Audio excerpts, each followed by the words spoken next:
Hello everyone, welcome back to my channel. In this video, I will talk about how one should approach while reading about applied anatomy of upper limb. As you can see, a flowchart is a great way to compile all the conditions which you wish to read about. For example, here I have divided few conditions of upper limb into 4 different sections, that is, fractures, dislocations, conditions related to nerve, conditions related to the muscles and tendon, and one miscellaneous section respectively. At first, let's talk about the clavicle fracture. It is commonly seen in young male population. Mechanism of injury can be a direct blow, fall on the outstretched hand, birth trauma. While diagnosing this fracture, you should consider about few major points. One should take proper history from the patient. The pain assessment has to be done. The status of swelling has to be checked. You should compare to the opposite side and a range of motion examination need to be done. Observe for any bruise and deformity if present. Allman classification of clavicle fracture is a popular one. He divided the fracture into 3 groups on the basis of part of clavicle involved, that is, the group 1 involving middle third of clavicle, which is the most common. Then we have group 2, which involve the distal third of clavicle, and group 3, which involve the medial third part of the clavicle.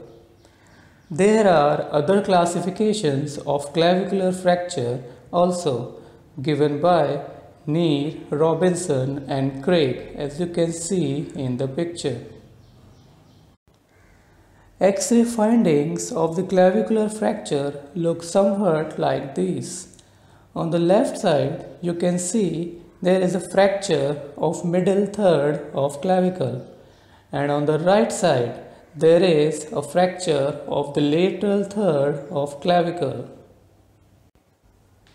Talking about the management, there can be conservative and operative. Conservative is indicated when reduction is neither possible nor essential. Use of sling or figure of 8 brace is usually recommended. Rehab to be followed after the immobilization phase. Operative is indicated in the case of neurovascular deficit and non-union of the fracture. Post-operative rehab to be followed strictly. Next we have scapular fracture, which is very rare compared to clavicle. Mechanism of injury is usually a direct blunt trauma. Traction injuries by muscle pull and avulsion injuries can also lead to scapular fracture. Injury is common in certain sports like horse riding, skiing and contact sports.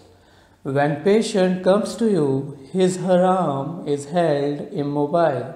There will be severe bruising present over the scapula or chest. Associated injuries like pneumothorax, clavicle fracture and shoulder dislocation may also be seen in scapular fracture. Scapular fractures are classified mainly on basis of the structures involved. Body of scapula is most commonly injured. Other areas include glenoid, neck, which is further subdivided into type 1, type 2A and type 2B on the basis of displacement and angulation. Then acromion and the coracoid process of scapula. X-ray findings look somewhat like these, as you can see in the picture. When it comes to management, conservative treatment is done in the cases of body, neck type 1 and acromion fracture. Immobilization in sling and rehab need to be followed. while surgical intervention needed in the cases of neck, type 2A, type 2B and glenoid fracture. Post-operative rehab need to be followed. AC joint dislocation. Common mechanism of injury is a direct blow to the tip of shoulder. Injury can also occur due to indirectly applied force to AC joint. On making diagnosis, try to compare both shoulders with patient in standing position. Key sign to confirm any subluxation is to gently push down the clavicle with one hand while supporting elbow with the other. There is one Rockwood classification you should all remember whenever talking about the AC joint injuries.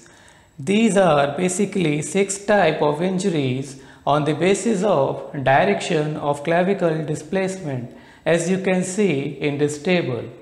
And there is great illustration of all the major changes that occur in different types of AC injuries. In X-ray findings, you can see AC joint separation clearly. Conservative management can be done when there is no gross instability. Use of broad arm sling under the clothes for 4 to 6 weeks followed by rehab will help in treatment. Operative management is done in the cases of gross instability. Ligaments restoring is done by the means of wiring and post-op rehab is recommended. Brachial plexus is formed by the union of ventral rami of nerve C5 to C8 and greater part of the T1 ventral ramus. Two important muscles you must remember whenever talking about the brachial plexus. They are scalene anterior and scalene medius. Root C5 to T1 lie between these two muscles. Injury to brachial plexus can occur due to following causes: traction or stretch of the brachial plexus, direct blow, and the compression injury of the brachial plexus. Brachial plexus injuries can be divided into two parts. First, the upper injuries which can occur due to the traction of upper rootlets C5 and C6. It produces the Erb's palsy. Secondly, the lower injuries can occur due to the traction of lower rootlets, that is the C8 and T1. It produces the Klumpke's palsy.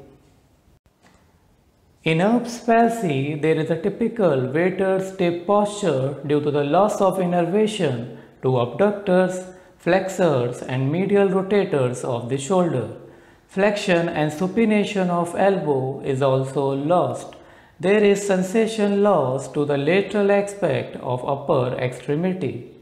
In Klumpke's palsy, there is a typical claw hand due to the loss of innervation to the muscles supplied by the ulnar nerve. There is sensation loss to the medial aspect of upper extremity. Whenever you want to read about rotator cuff pathologies, it is much easier to divide them under different sections. For example, tears, tendinitis, tendinopathy, and impingement syndrome. Because all these conditions are closely related to one another and it can become difficult sometimes to diagnose them. There is one area which is more prone to injury and degeneration known as Codman's critical zone. This is the area where supraspinatus tendon passes under the subacromial bursa. I want to highlight rotator cuff tear in this picture.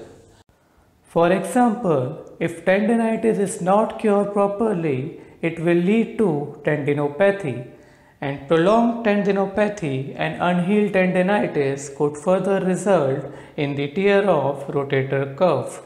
Causes of rotator cuff tear can be traumatic and non-traumatic. MRI is very useful for the diagnosis of rotator cuff tears. When it comes to management, Conservative treatment is indicated in cases of chronic rotator cuff tear and for the patients above 60 years. Rehab and intra-articular steroids are useful in conservative management. Surgical intervention is needed in cases of full thickness tear and for the patient below 60 years. Arthroscopic decompression and open or arthroscopic repair is done depending upon the type of tear.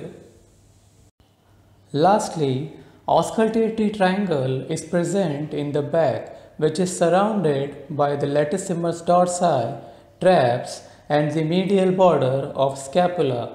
It is the site where breath sounds are most easily heard with a stethoscope. Thank you all for watching. Hope you like this video. Do share it amongst your friends and colleagues. Subscribe to this channel and press the bell icon for the future notifications.